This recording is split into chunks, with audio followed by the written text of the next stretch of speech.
Hey friends, today I'm making Enchiladas con Carne by Alex Snodgrass, author of The Defined Dish. This is a great cookbook and a killer recipe. Let's get started.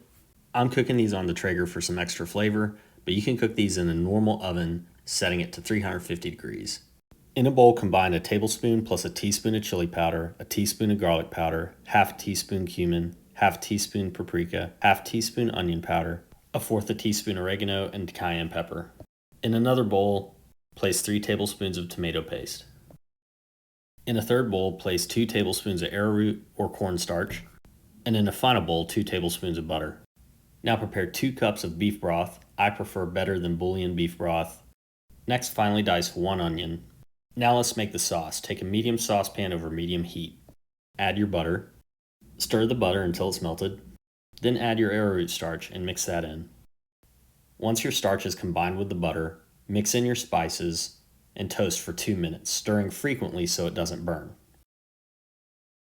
Once your spices are toasted, stir in your 3 tablespoons of tomato paste. Next, slowly stir in 1.5 cups of the beef broth, and don't use all your beef broth. You should have a 1/2 cup left. Cook on low heat, stirring frequently for 4 to 5 minutes until the sauce thickens. After your 4 or 5 minutes are up, slowly add in the last 1/2 cup of beef broth. Mix it in well and set the sauce aside. Next, bring a large skillet over medium-high heat and add a tablespoon of oil. Once the oil is hot, add in your ground beef. The recipe calls for 1.5 pounds. I normally just use 2. Then add in 1 4-ounce can chopped green chilies and the finely diced onion. Now take a wooden spoon to break up the meat and mix in the chilies and the onion and cook the meat until it's no longer pink. This should take about 7 to 9 minutes. Once the meat is cooked, mix in a 1/2 cup of the enchilada sauce.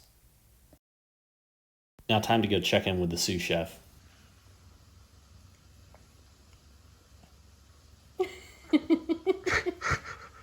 Back to business, create a prep station. Take another 1/2 cup of the enchilada sauce and place on a shallow bowl or plate.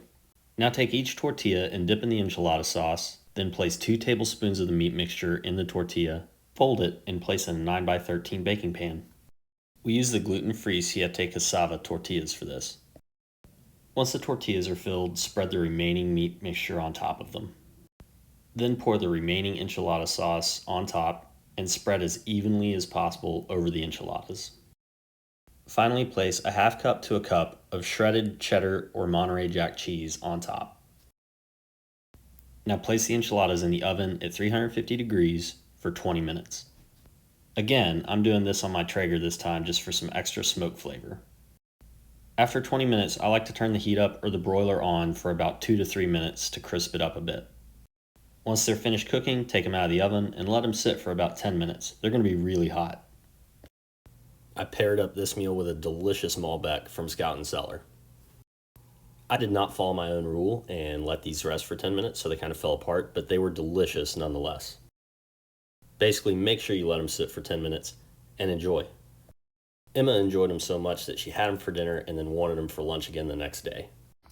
Are they good? Emma. Are they good?